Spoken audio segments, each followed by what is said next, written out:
Quand on parle de Sarcelles, c'est après une émeute. Quand on parle de Sarcelles, c'est après une manifestation qui a mal tourné. Quand on parle de Sarcelles, c'est pour dire, vous voyez, ces gens-là, ils sont pas comme nous, ils sont dans des cités. Soyez contents d'être dans une ville. Moi, ce qui m'a vraiment plu à Sarcelles, c'est ce côté festif, ce côté convivial. Ça, c'est quelque chose que j'aimerais bien retrouver.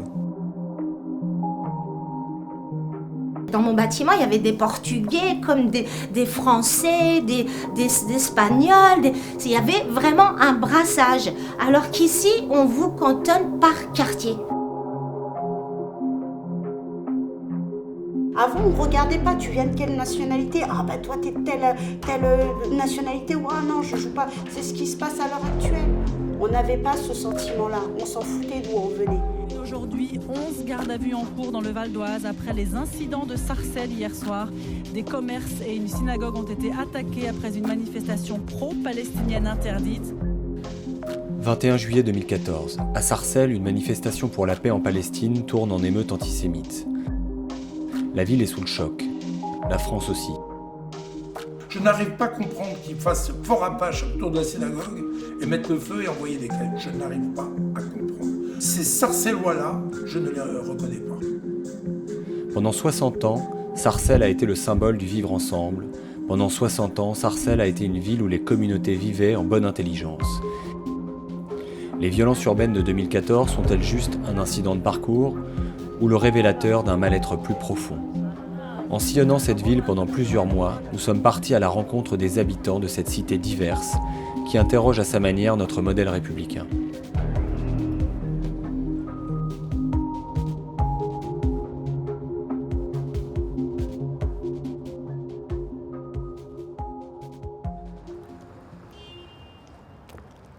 Je suis né dans un département 91 qui était l'Algérie et c'est toujours écrit dans ma carte vitale. Donc j'étais français. Je suis arrivé en France à l'âge de 20 ans. Dès qu'on est arrivé, on s'est marié à Clichy et la première a fait une demande de logement. Et à l'époque, pour avoir un logement à Sarcelles, il fallait être soit à la SNCF, soit à l'EDF ou à l'Éducation nationale. Et elle a eu le logement parce qu'elle travaillait à l'Éducation nationale. Donc le premier logement qu'on lui a donné, c'était Sarcelles. C'était en 65 et on y est toujours.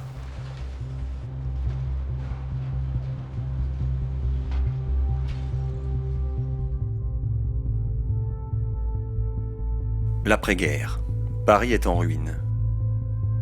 La situation du logement en France et en particulier dans la capitale est catastrophique. Il manque plus de 500 000 logements. Le tiers des foyers parisiens est surpeuplé et vit dans l'insalubrité. Il est urgent de reconstruire. L'État missionne la Caisse des dépôts et consignations pour l'aider dans ce chantier considérable. Bien que cette institution financière n'ait aucune expérience en matière d'habitat social, elle a les fonds nécessaires. L'État n'a pas le choix. Vaincre le taudis, prendre notre revanche sur le manque de confort et sur la laideur. Construire plus, moins cher, mieux. Pour cela, une seule solution, construire par grands paquets de milliers de maisons, par ensemble d'habitations. Sarcelles, qui n'est à l'époque qu'une bourgade de moins de 10 000 habitants, retient l'attention des promoteurs. Emplacement optimal, 11 km de Paris, 10 minutes à pied d'une gare reliant la capitale, un terrain bon marché, Sarcelles est la perle rare.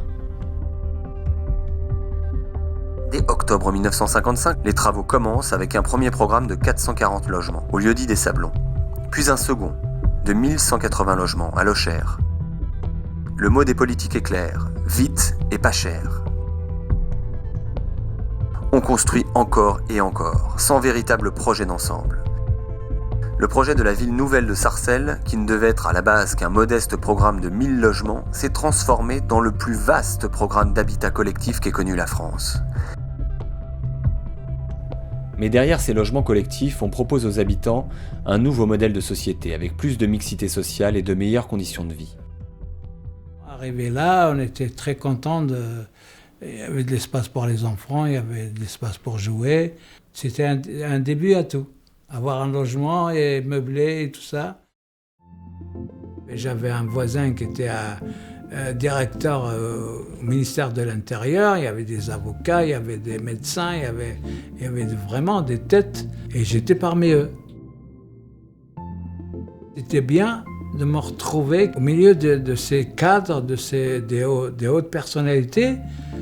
Moi qui est tout petit, incognito, je viens d'un petit village perdu d'Algérie. Ce que j'appelle les années 60, c'est les plus belles que j'ai pu vivre jusqu'à ce jour.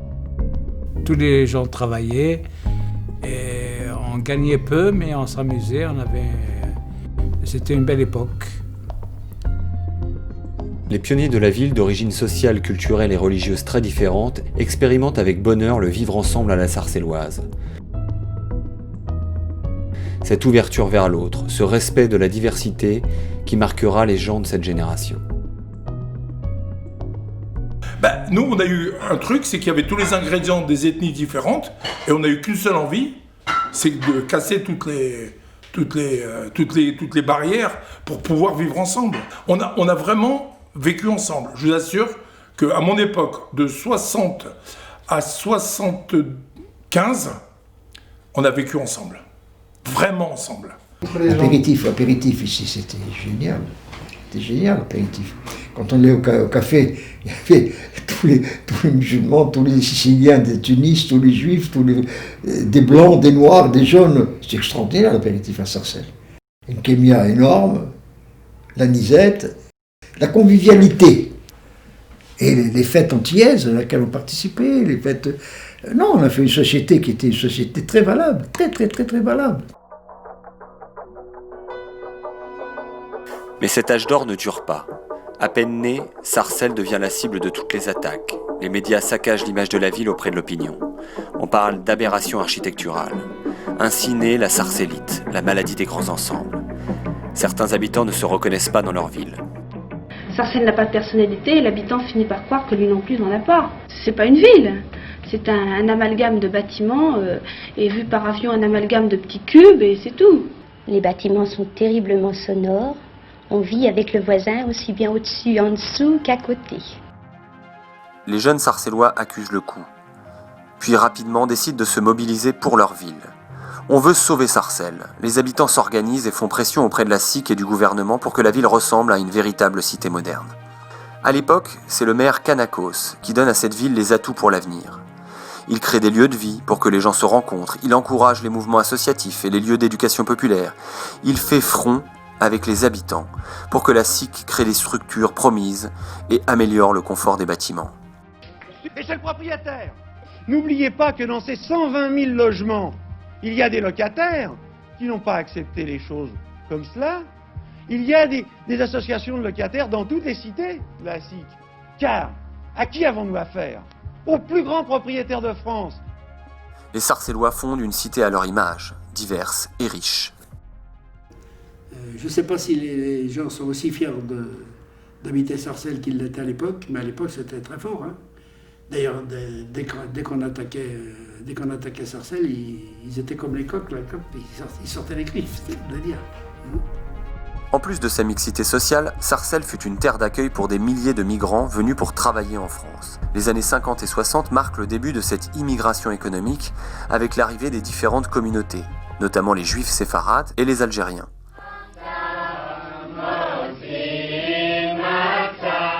À partir de 1967, ce sont les Juifs tunisiens qui viennent grossir les rangs. Nous luttons contre une assimilation, mais non pas contre une intégration. Il s'agit pour les Juifs de retrouver le contact avec l'humanité, ou de trouver le contact avec l'humanité. Et pour cela, pour pouvoir trouver ce contact, il faut qu'ils soient pleinement juifs. C'est leur méthode, c'est leur moyen. Je suis plus juive, beaucoup plus juive depuis que j'habite Sarcelles. Le lien avec la communauté juive est une nécessité. C'est un besoin d'identification. C'est un besoin peut-être exactement comme dit mon fils, un besoin d'identification. Parce que Sarcelles n'a pas d'histoire en elle-même. Sarcelles est neuf, donc les gens qui vivent à Sarcelles ont une histoire passée, quelque chose. On ne peut même pas les raccrocher. C'était plus facile de se retrouver entre juifs parce qu'il y a une histoire commune beaucoup plus grande. On s'attache à quelque chose. Dès le milieu des années 60, ce sont les populations africaines qui arrivent en grand nombre dans le cadre d'accords bilatéraux.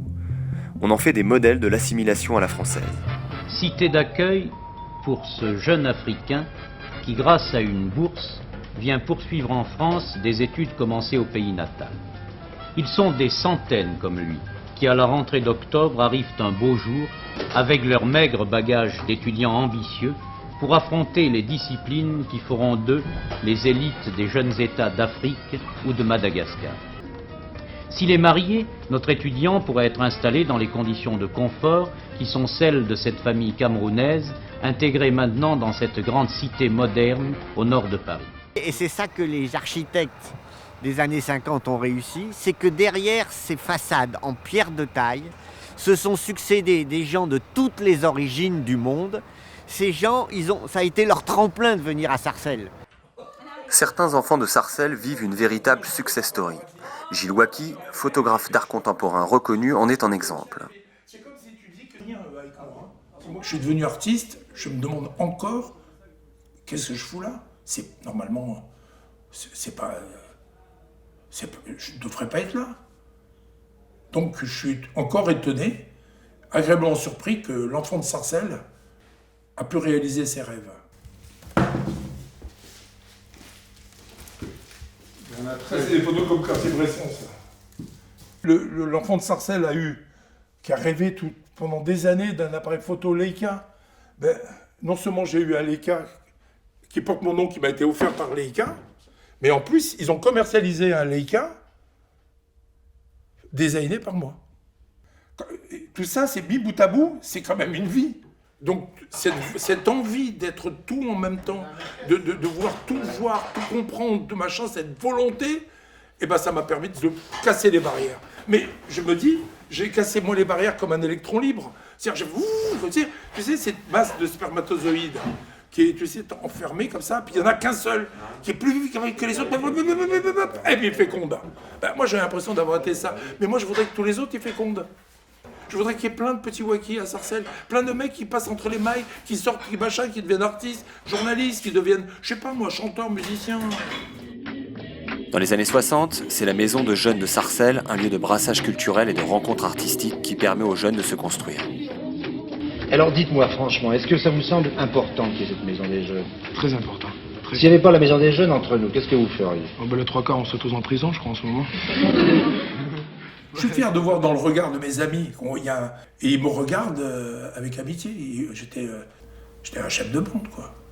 Quand on dit, si à cause de la maison de jeunes, s'il n'y avait pas la maison de jeunes, on serait en prison, vous pensez à quoi? Vous pensez que j'aurais braqué une banque? Ou que j'aurais vendu de la drogue? Ah ben non, j'aurais cassé un carreau.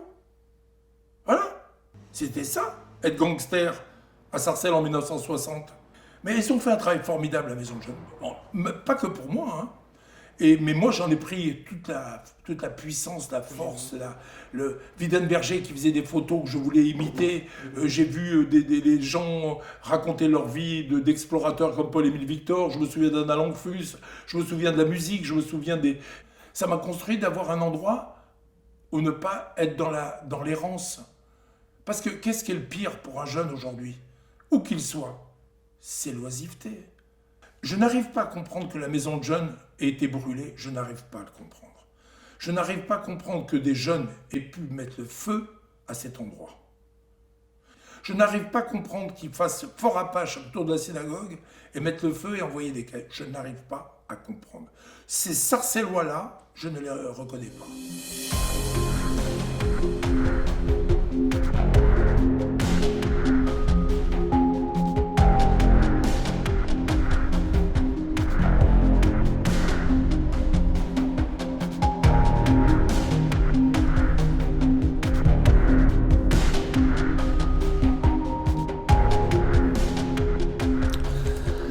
En 2 générations, les Sarcellois de la première heure ne reconnaissent plus leur ville ni leurs habitants. Ceux qui n'ont pas vécu l'âge d'or des années 60 n'en partagent plus les valeurs. Le brassage, la diversité ne sont plus le socle du vivre ensemble à Sarcelles. Alors pourquoi? Comment tout cela a-t-il changé? François Pupponi, le maire, qui a grandi à Sarcelles, nous apporte un début de réponse. Fin des années 80, les choses basculent. il y a un changement de population. Bon, une dégradation de l'état du bâti, un défaut d'entretien par la Caisse des dépôts, parce que là, le grand ensemble que vous voyez, il a été construit par la Caisse des dépôts, qui en était propriétaire et qui aurait dû entretenir. Et la Caisse des dépôts n'entretient pas son patrimoine. Donc les choses se dégradent petit à petit. Et qu'est-ce qui se passe à la fin des années 80 ? Les classes moyennes qui vivaient dans ces villes, parce que c'était ici le symbole de la mixité sociale. Moi, mon père était instituteur, ma mère assistante sociale, et dans la cage d'escalier, il y avait des enfants d'ouvriers, il y avait un enfant de général, il y avait un enfant d'avocat, il y avait des enfants d'infirmiers, parce qu'il y avait beaucoup de gens des DOM qui étaient arrivés, qui travaillaient dans l'assistance publique. Donc une vraie mixité d'origine et sociale. Bon. Et puis à la fin des années 80, les choses changent. Voilà, ça se dégrade, et donc les gens partent. Bon. Et pourquoi ils partent ? D'abord parce que ça se dégrade, et deuxièmement parce que la Caisse des dépôts, pour rénover son patrimoine, trouve le moyen juridique fallacieux de bénéficier des aides fiscales et financières accordées aux bailleurs sociaux. Ils disent à l'État, donnez-nous de l'argent pour rénover.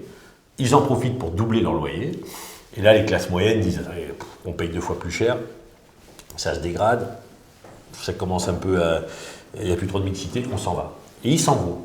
Et quand vous avez quelqu'un qui s'en va, il faut faire des travaux à l'intérieur. Il faut le remettre à neuf pour le louer. Là, ils ont cru bon de relouer sans faire de travaux à des gens de plus en plus modestes. Bon. Et on a pris l'habitude ici, dans le fond, il y a un drame dans le monde, il y a une population dans le monde qui est en exil parce qu'elle doit quitter. Les Chaldéens, ce sont des minorités qui vivaient entre l'Irak, la Turquie. Ils veulent venir en France, on les met à Sarcelles. Il y a un tremblement de terre à Haïti, on veut accueillir des enfants, on les met à Sarcelles. Et vous arrivez aujourd'hui à cette partie-là du grand ensemble, côté voie ferrée, 100% de logements sociaux très défavorisés, principalement des gens issus de l'immigration d'Afrique de l'Ouest.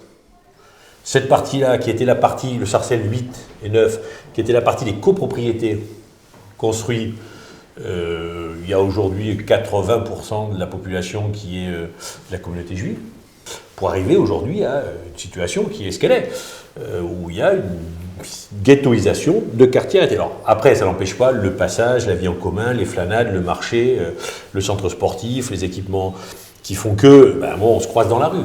Mais j'allais dire, le soir, chacun rentre chez soi.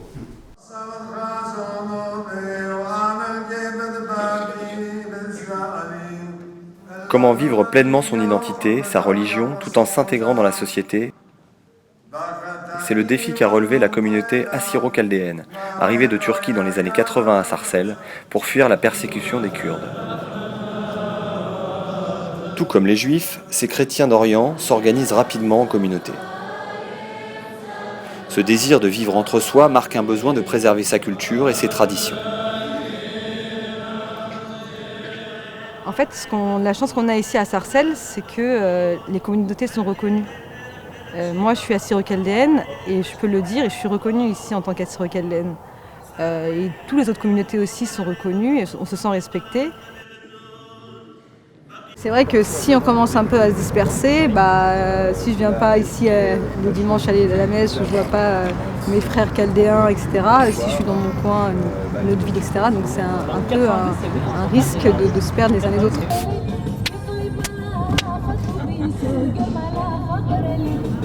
Quand on parle de communauté en France, ça fait souvent peur. Moi, je comprends pas du tout parce que c'est une force pour moi. S'il m'arrive quelque chose n'importe où dans Sarcelles, même pas qu'à Sarcelles, n'importe où en France ou ailleurs, je sais que, que j'ai des gens qui sont derrière moi, qui vont me soutenir, je peux les appeler, et voilà. La France était comme ça aussi à une époque, elle a juste changé. Et c'est ça aussi que j'ai pas envie de voir dans la communauté. Je veux qu'on garde ces liens en fait. Grâce à une forte solidarité au sein de la communauté, l'intégration se fait en une génération. En fait, on était comme esclaves là-bas. Ils viennent chez nous, on ne doit pas manger, taper, on ne doit pas l'argent, taper, on ne travaille pas pour eux, c'est taper, c'est comme ça. On a demandé des réfugiés politiques, dire qu'ils ont nous acceptés ici, voilà, on a fait les papiers, on est arrivé ici, on est resté à Sarcelles, depuis là on est tranquille ici, voilà. J'ai parti 5 jours en France, j'ai commencé à travailler, 5 jours. 5 jours, quand j'ai travaillé, il y en a les Arméniens, ils parlaient les Turcs, Je connais, j'ai parlé avec lui, j'ai fait les stages. Après, je commence le travail. Parce que je ne connais pas parler français, pas rien. Je n'ai pas parti au col ici, jamais. Toujours travailler. Parce que je suis française et pleinement française, je suis keldienne et pleinement keldienne, et je ne veux pas en perdre une en fait. Je ne veux pas barrer mon côté keldienne, je ne veux pas avoir juste l'étiquette d'une petite française, et je ne veux pas non plus... je suis pas non plus keldienne comme à l'époque de mes parents, dans leur petit village, je ne sais pas cette vie que j'ai non plus. Pour préserver cette identité, la communauté chaldéenne a fait le choix de s'installer au village, dans un quartier agréable, loin du grand ensemble. J'ai vu rapidement la différence entre ce quartier un peu paisible, où j'étais tranquille et en sécurité avec ma famille, et l'autre côté où j'avais aussi de la famille, donc j'allais là-bas, où c'était un peu plus mouvementé. Mais une fois qu'on a vécu dans ce cadre-là, on ne peut pas le lâcher.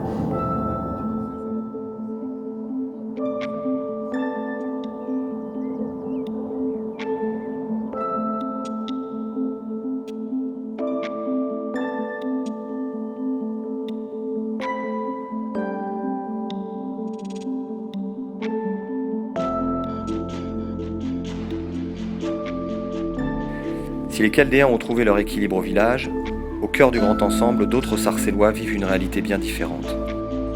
Depuis 2008, les Sablons, le quartier de Belkacem, fait l'objet d'une profonde rénovation.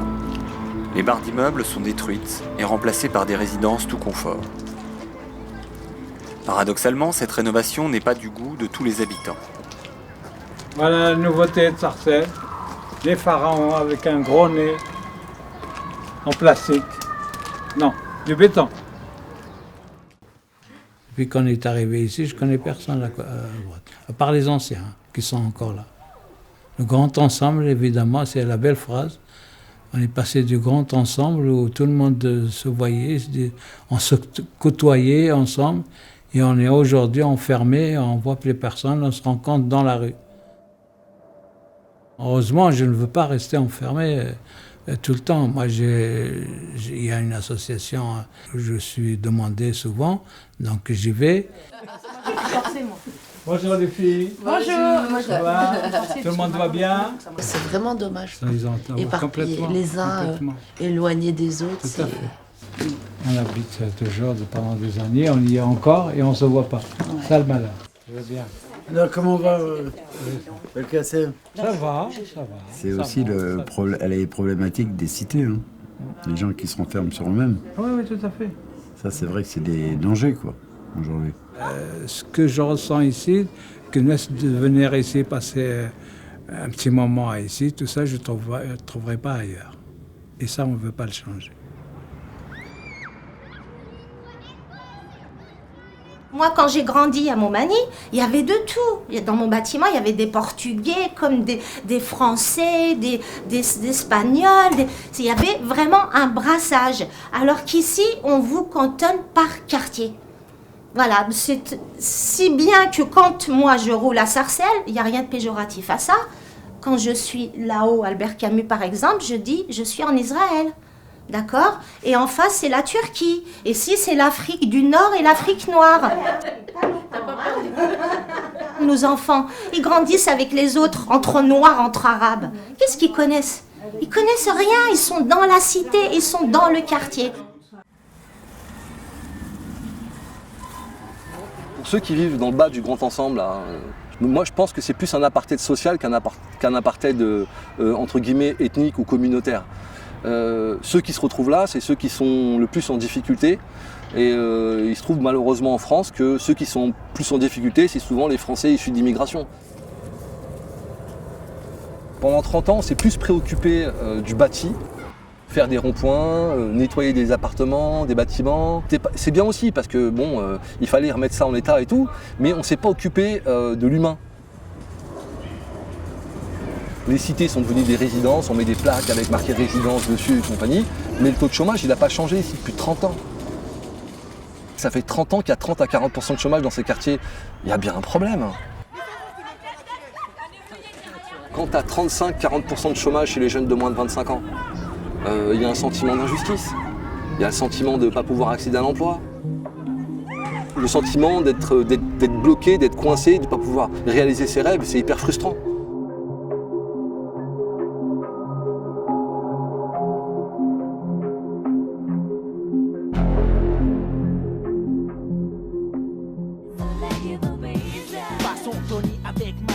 Mais souvenons-nous des années 90. À l'époque, certains jeunes parviennent à dépasser les difficultés sociales pour poursuivre leurs rêves et deviennent des exemples pour les autres. La révolte des banlieues s'exprime alors en musique. C'est la grande époque du rap, avec des artistes qui ont marqué les esprits. Le Ministère Hammer, Stomy Bugsy, Doc Gineco, Passy. La ville rayonne par ses talents qui émergent. La musique, le cinéma, tous on a trimé pour sortir de ce putain de coma. Ta fête, puis la défaite, c'est la victoire d'avance. Mais au final, à 3 on pète ton équipe de France. Grâce à la musique, la jeunesse retrouve l'espoir. Les Sarcellois sont fiers de leur talent et de leur diversité. La culture rassemble les gens autour d'un lieu mythique, le Forum des Cholettes. Le Forum des Cholettes, c'était le petit zénith. Donc les gens venaient de Paris pour venir voir les artistes ici. Il y a une période, franchement, j'ai jamais vu autant d'artistes sur la ville, quoi. Mais en 95, tout s'arrête. On ferme le Forum des Cholettes pour des problèmes d'amiante. Il ne sera jamais rénové. Eddy se souvient des grandes années de ce lieu qui a marqué sa génération. C'était le coin où on se retrouvait, on dansait là, on mettait la musique et puis on dansait. Donc moi à l'époque, bien sûr, j'étais dans le milieu de la danse aussi. Et donc c'était des amis avec Stomy avec qui on avait un groupe qui s'appelait les B-Boy Gang. On s'est toujours dit que B-Boys Gang, c'était une famille. On véhiculait un message, mais pas avec l'esprit de violence. C'était un moyen de s'évader aussi. C'était un moyen de se dire, bah tiens, moi aussi j'aimerais bien essayer. Et puis il y a d'autres groupes qui se sont formés. C'était un pilier, quoi, le forum.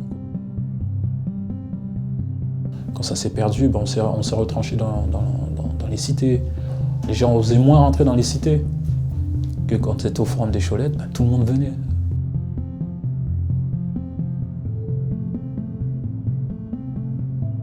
Quelques années plus tard, c'est au tour du cinéma de fermer lui aussi.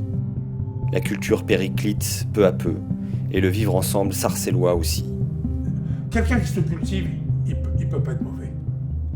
Parce que son intelligence, le respect de l'autre, tout ça va arriver tout doucement. Il va lire des livres où le noir et le blanc sont copains. Il va lire des livres où le juif et l'arabe sont amis. Il va lire des livres où la pauvreté, c'est pas forcément un défaut. Il faut que la culture rentre par tous les endroits pour transformer l'oisiveté, la méchanceté.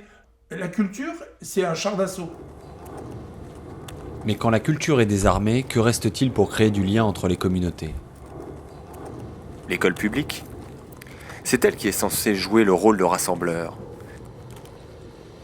Donc c'est un lieu qui pour moi évoque beaucoup de souvenirs, puisque j'y étais jeune, avec des équipes enseignantes jeunes, dynamiques. Donc quand je suis arrivé ici, le lycée était tout à fait récent, il avait 4 ans d'âge, en 75. On parlait de diversité à l'époque, on ne parlait pas du tout de communauté.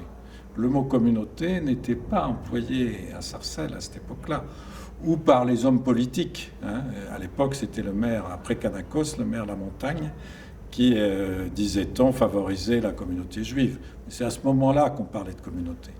À propos de la communauté juive, qui était importante, puisqu'il y avait déjà près de 8000 juifs à Sarcelles, mais sinon, il y avait une diversité maghrébine, africaine, antillaise, et beaucoup de Français de la région aussi. Donc une grande mixité. Ça se passait plutôt bien. Bon, les élèves rigolaient entre eux sur les origines, quoi. Ça amusait les élèves d'employer des mots qu'on pourrait dire à connotation raciste, boula, juif. C'était pas méchant, il n'y avait pas de méchanceté, il y avait une intégration qui se faisait positivement à travers les filières techniques. Mais aujourd'hui, même dans l'école publique, le repli communautaire gagne du terrain. Chacun, en sortant de l'établissement, retourne un peu vivre ensemble, mais ensemble au sein de sa communauté. une partie de la communauté juive, une partie je pense assez importante de la communauté juive, a fui, alors fui, je ne sais pas si le terme est bon, en tout cas a fait le choix de se tourner plutôt vers l'enseignement privé. Un petit repli ou parfois un gros repli communautaire, les gens vivent entre eux, parfois dans la même tour, on se rend compte qu'on va avoir des gens provenant du même pays, parfois même de certaines zones géographiques, même à l'intérieur du pays, et que l'école est justement le lieu du vivre ensemble. Et que si chacun, en fonction de ses croyances, de ses pratiques ou de sa culture, vient à ne vivre qu'avec des gens, nous perdons ce qui fait, à mon avis, le terreau de la nation française et du vivre ensemble. C'est un drame. C'est pas un drame, c'est une sorte de... Il y a des gens qui ont dit nous voulons que nos enfants aillent dans les écoles juives pour avoir une culture juive. C'est vrai. Il y a une chaîne de valeurs qui est transmise depuis 3000 ans, mais rapidement, c'est devenu une nécessité. Il y a toutes les raisons. Prenez un gosse dans la rue, et vous dire, mais les juifs sont tous riches. Pourquoi on a tué Halimi? Parce que les juifs sont tous riches, qui vont payer une rançon terrible. Il n'y a pas de pauvres chez les juifs, il y a que des riches. Ils tiennent tout, ils tiennent le pouvoir, ils tiennent le gouvernement. Tous les ministres, ils tiennent la télévision, ils tiennent les journaux, tous les journaux sont juifs.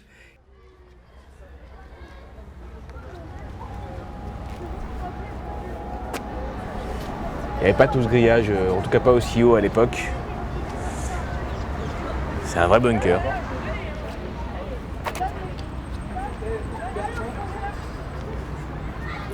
Il y a une dizaine de militaires. Il y avait une vraie sécurité, on ne pouvait pas entrer ni sortir déjà à l'époque. Hein. Mais il n'y avait pas tout ça. J'ai fait pratiquement toute ma scolarité primaire et secondaire ici avant le lycée. Vous aviez collège ce matin? Jusqu'à quelle heure? Là, je ne sais pas quelle heure il est. Il y a quelques années, j'étais juste exactement à la même place pour voir ce qui se passait dehors. Ça, c'est la particularité, il n'y a que des juifs. Et une autre particularité, c'est qu'il n'y a que des garçons. Au bout d'un moment, c'est pesant parce qu'on a l'impression que tous les gens qui vivent à l'extérieur ne sont pas comme nous. Et même on a peur des gens qui sont à l'extérieur, c'est-à-dire ceux qui ne sont pas juifs.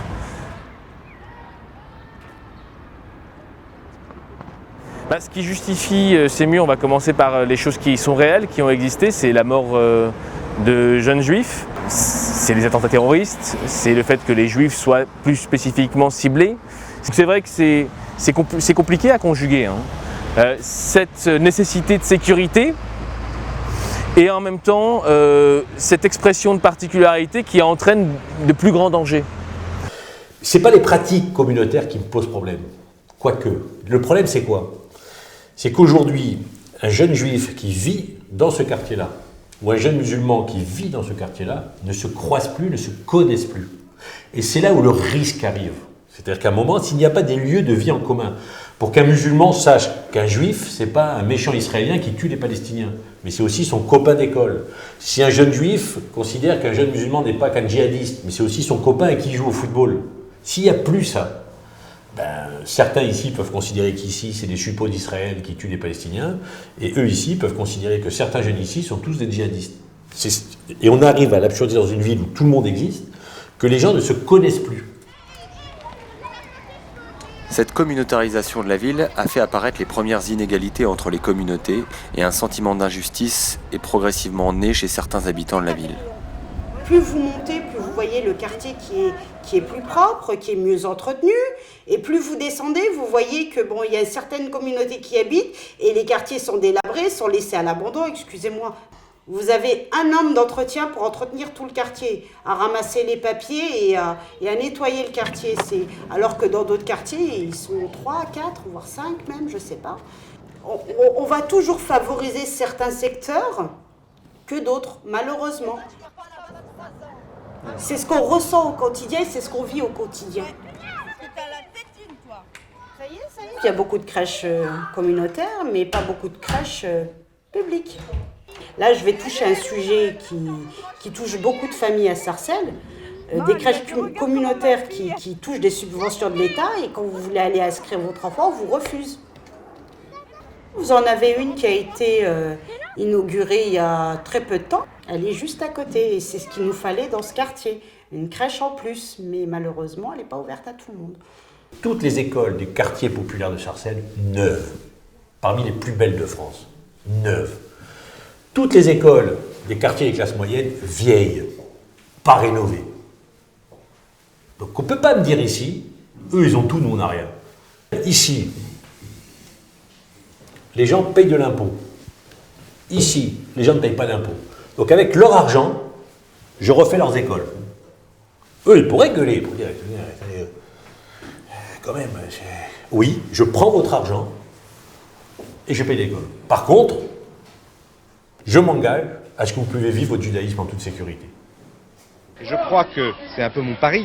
On peut faire de Sarcelles, dans la France aujourd'hui traversée par le racisme, la xénophobie, un exemple justement d'une ville où les communautés vivent ensemble. Et moi j'ai tenu à ce que ma liste représente ces différentes communautés. Depuis toujours, les maires qui se sont succédés ont porté un soin particulier aux communautés jusqu'à les intégrer dans leur liste électorale. Et si les élus soutiennent les communautés les plus organisées, c'est aussi parce qu'elles participent au développement économique de la ville. Les Assyro-Chaldéens en sont un bon exemple. C'est vrai qu'il y a une classe moyenne qui est importante pour les équilibres économiques de Sarcelles. Traditionnellement, les Assyro-Chaldéens ont toujours été des commerçants. Ils aiment, dès qu'ils ont les moyens, dès qu'ils ont la possibilité de monter leur propre boîte, de lancer leur propre commerce. Sarcelles, c'est leur aujourd'hui, mais c'est aussi leur demain. Donc, ils investissent tout ce qu'ils ont, humainement, économiquement, socialement, à Sarcelles. Il y a des communautés et dans sa gestion politique, le maire ou les élus ne peuvent pas éluder, ne peuvent pas faire semblant de ne pas voir ces communautés.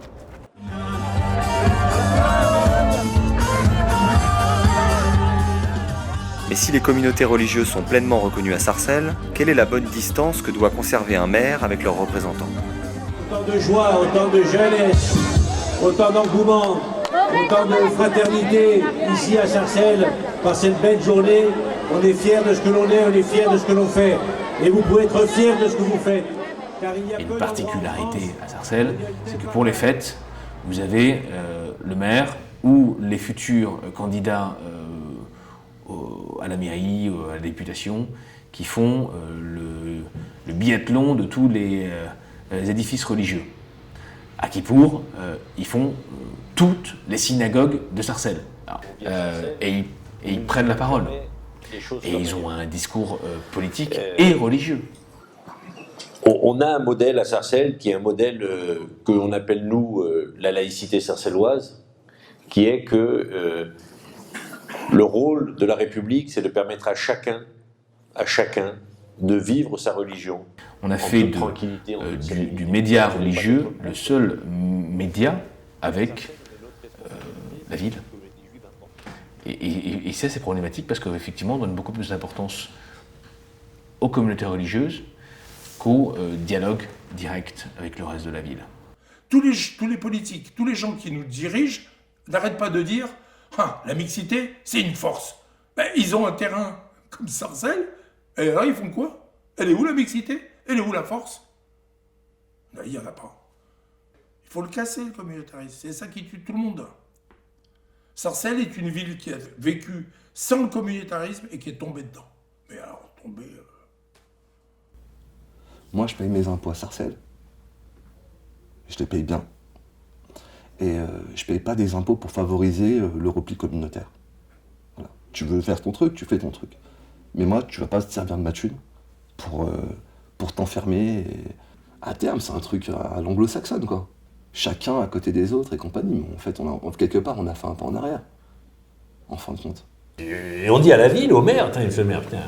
Bon, on vous met les plus pauvres, les immeubles, les logements sociaux, les chômeurs, les gens d'issues diverses, pas un euro. Et puis, il faut inventer l'histoire quand même, là, puis faites bien quand même. Puis, vous parlez un peu trop aux communautés quand même. Là, c'est pas correct. Là, les communautés, quand même, faut pas trop. Bah, les gars, gentils, d'abord on fait ce qu'on peut. Et évidemment, donnez-nous un peu d'argent pour le faire. Parce que quand on dit qu'il faut inventer de la citoyenneté, quand on dit voilà, on va faire par exemple des manifestations culturelles, ça coûte de l'argent. Sarcelles est la 4e ville la plus pauvre de France. Alors ce serait ça le problème, l'argent. Sarcelles n'a pas les moyens d'offrir d'autres voies à ses habitants que le communautarisme, parce que le vivre ensemble coûte trop cher. Mais faire des religions le média central du dialogue avec les habitants n'est pas sans conséquence sur une jeunesse en quête d'identité. Et quand on favorise une identité religieuse, on fait une personne qui a une identité prédominante par rapport aux autres. Et donc vous avez un jeune qui est avant tout juif, et non plus forcément uniquement ou avant tout français, ou avant tout garçon, ou avant tout hétérosexuel, On a une personne qui a une identité religieuse prédominante sur toutes les autres. S'ils sont reconnus comme tels, ils sont étiquetés comme tels et ils vont se comporter comme tels. Et ils vont devenir musulmans, ou juifs, ou chrétiens, avant d'être français. Et vous avez effectivement des conflits religieux et communautaires et des radicalisations communautaires qui vont aller de mal en pis parce que la République française n'a pas arrêté ce mécanisme. Dans un pays étranger, en Espagne, en Turquie, aux États-Unis, quand on leur demande de quelle origine ils sont, quelle nationalité ils sont, ils te disent « je suis français », d'accord?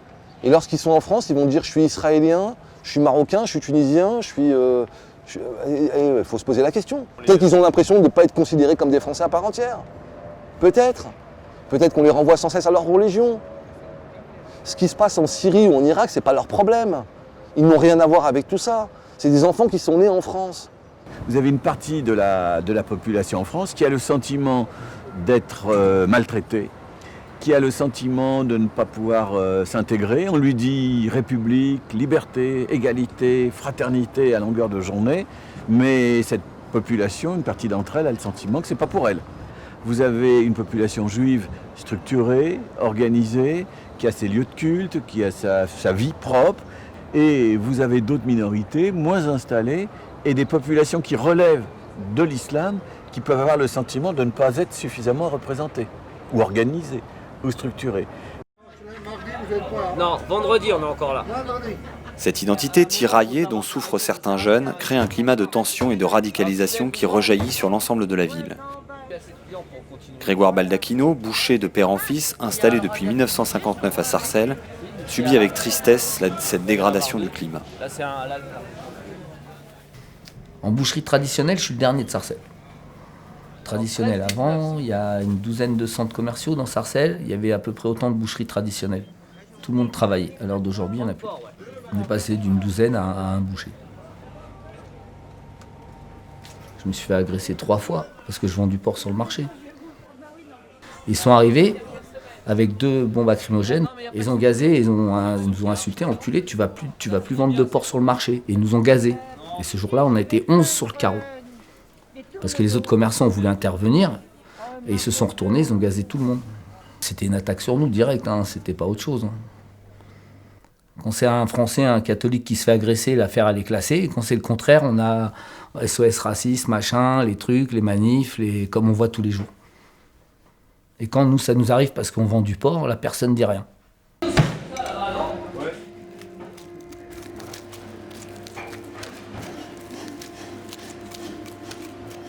Mais c'est des tensions, c'est des abrutis, c'est des mômes qui sont engrainés c'est des abrutis, c'est tout. Ils sont pas tous comme ça, et heureusement.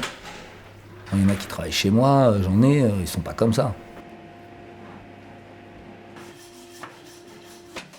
Et voilà, faut qu'en France, il y a des lois, faut les faire appliquer. Une fois que vous en chopez un ou deux, les autres, ils vont se calmer. Moi, je sais pas, quand on était môme, on prenait une trempe, pardon, on faisait une connerie, on prenait une trempe, on recommençait pas. Là, aujourd'hui, les parents, ils ont même pas le dessus sur les mômes.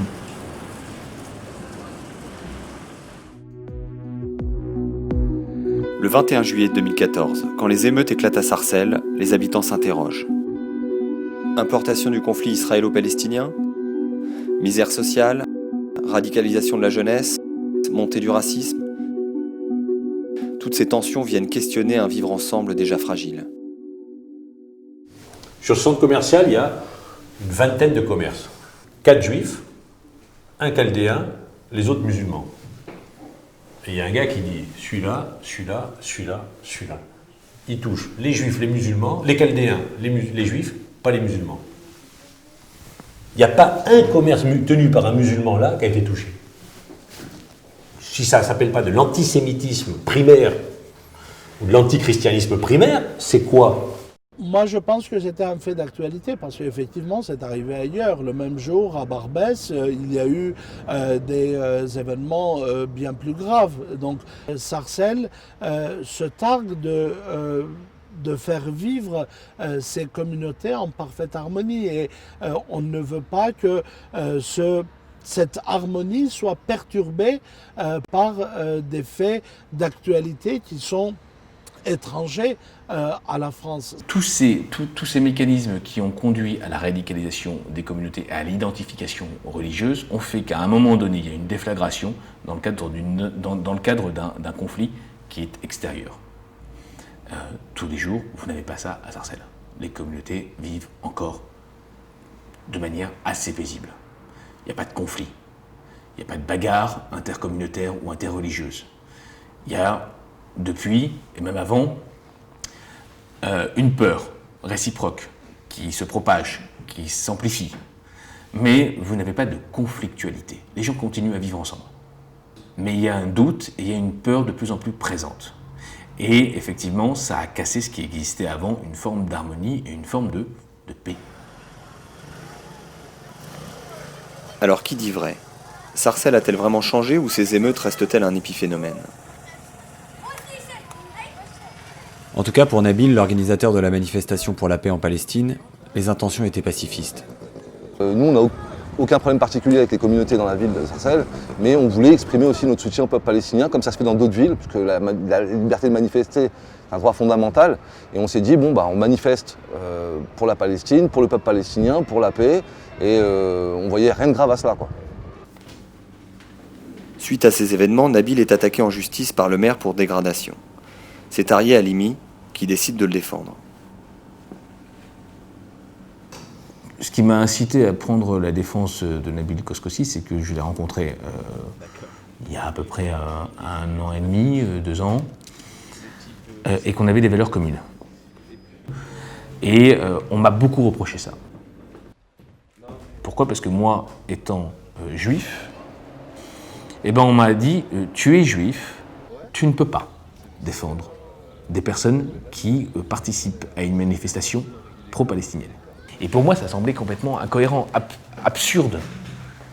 Et je peux même dire, c'est parce que je suis juif que je dois les défendre. C'est parce que j'appartiens que j'ai cette identité et que je dois restaurer finalement un dialogue avec des personnes qui sont censées m'être opposées du fait de leur identité et du fait de leur engagement. Je dois créer ce dialogue. Et on m'a reproché ça. Tout comme Arié, Nabil tente à sa façon de dépasser les clivages communautaires en s'engageant pour sa ville. J'ai fait le choix de rester ici et d'essayer de m'investir dans ma ville pour essayer de faire bouger un peu ma ville. On a pour la première fois monté une petite liste citoyenne pour les élections cantonales, départementales, dernièrement. On a fait à peu près 10%, une liste sans étiquette, constituée uniquement d'habitants de la ville. Et on en est plutôt fiers, puisqu'on a fait plus que certains gros partis politiques qui ont, pour certains, plus de 40 ans d'existence. On parle souvent de communautarisme et compagnie, mais j'ai envie de dire, c'est les institutions qui poussent les gens, quelque part, en disant, regardez, eux, ils se sont organisés en communauté, ils ont monté leur liste communautaire, aujourd'hui, ils ont des adjoints au maire, ils pèsent, donc si vous aussi, vous voulez peser demain, il faut vous organiser en association communautaire et il faut machin. Et nous, on ne veut pas tomber dans ce piège-là. On est fiers de nos origines, mais on est aussi des citoyens français à part entière. Si la voie du communautarisme paraît dangereuse, une laïcité purement républicaine déconnectée des religions semble irréaliste à Sarcelles. Alors justement, est-ce que cette ville laboratoire ne nous incite pas à envisager une 3e voie ? On est passé de la République, qui ne reconnaît pas dans l'espace public des différences, à des minorités extrêmement actives, et ceux qui n'arrivent pas à se constituer en minorité sont très frustrés. Reste à inventer quelque chose qui est le meilleur du modèle républicain et le meilleur du modèle de type américain. Non pas le pire, mais le meilleur. Donc ni le communautarisme, ni un universalisme républicain qui devient une abstraction. Et donc c'est un test de la capacité d'inventer quelque chose dont la logique devrait être d'imposer le respect des valeurs universelles et donc des valeurs républicaines, et en même temps de reconnaître les particularismes culturels. Mais cette troisième voie est-elle possible quand les habitudes sont déjà tellement ancrées ? C'est pourtant le défi que devront relever les jeunes, vivre pleinement leur identité religieuse sans perdre le lien avec le reste de la société. Je suis une élève au lycée Jean-Jacques Rousseau de Sarcelles, je vais avoir 18 ans. Je suis d'origine mauritanienne et bretonne.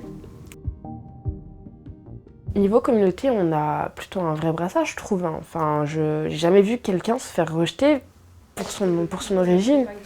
Donc forcément, dans les conversations, on se dit « Ah oui, bah moi je viens de là, moi je viens de là ». On parle souvent de nourriture, de nos pays, parce que la nourriture c'est super culturel quand même. On ne s'associe pas par religion. Je peux très bien être plus proche d'un chrétien que d'une musulmane parce qu'on a des idées en commun. C'est vraiment pas une question de religion, surtout à notre âge où il y en a pas mal qui se cherchent. Mon meilleur ami est juif. Sa mère ne savait pas que j'étais musulmane parce qu'on n'avait jamais abordé le sujet. Il lui a dit un jour qu'il voulait venir couper chez moi pour le ramadan et elle lui a fait « Mais comment ça le ramadan, elle est musulmane ?» Les gens font beaucoup d'amalgames. On a beau dire qu'il ne faut pas faire d'amalgame. Avant, on faisait des amalgames sur les étrangers, maintenant on en fait sur les musulmans. Demain, ça sera peut-être sur les jeunes ou sur quelqu'un d'autre. Et du coup, je me sens aussi mal. Voilà, je veux que les gens qui ont cru en moi soient fiers, comme tout le monde en fait, je pense. Et puis ça dépend pas de notre origine. Ça dépend vraiment de la personne qu'on est, je pense.